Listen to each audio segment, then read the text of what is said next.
Well, when you hear the word FOMO, your first thought is probably not about ice cream.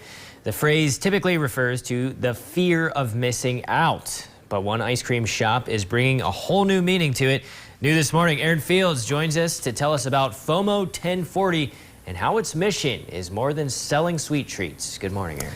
Good morning, Josh. So have you ever heard of this ice cream shop before? Even like before, I just did the story, but have you heard about it before? I had not, no. Well, it's really good, and I had it yesterday, and it was 100. It was Gucci. But the mobile store is located in the parking lot of Bone Shaker Coffee in Bismarck, but it's become a hit among locals for a variety of reasons. Thank you. Okay, so these are I just love the idea of coming and enjoying ice cream in the summer with family and seeing families connect together. Not only is Andrew Hershey an ice cream lover, he loves traveling.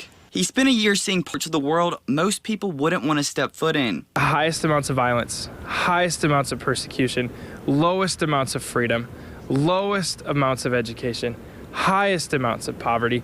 The list goes on and on and on. And so in my opinion, the 1040 window is the darkest areas of the world. Seeing the lack of opportunity and help for people in these countries, but also wanting to bring joy through ice cream, he created FOMO 1040 Creamery. People think, every time you think of ice cream, fear of missing out, that would make sense. But the real heart behind this place is, in my heart, is focused on Missions Overseas 1040. That is a window of countries at 10 degrees and 40 degrees north of the equator. Hence the 1040 in the name. Hershey even bases his flavors off these countries, like the China Chocolate Classic or Ethiopian Espresso.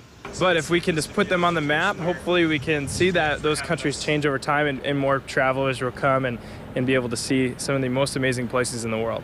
After opening only a year ago, they were able to use some of their profits to start some projects already. So we sent some students to Guatemala last year to build some homes. Me and my fiance actually did get to go to Egypt and do a vision trip. When we got there, we found somebody who started an ice cream shop 2 weeks before we got there. Andrew says it's gratifying to see his small shop serve a greater purpose in the world. Just seeing something so good be enjoyed by many people, and then that inspiration to go out throughout the community and hopefully to impact the world. Reporting in Bismarck for KX News, Aaron Fields. And all of their ice cream is made from local North Dakota products, and their last day open this year is August 21st, so you better get some while it lasts because they won't be back till next summer. And for more information about their mission projects and just about the business, head to our KX page, kxnet.com.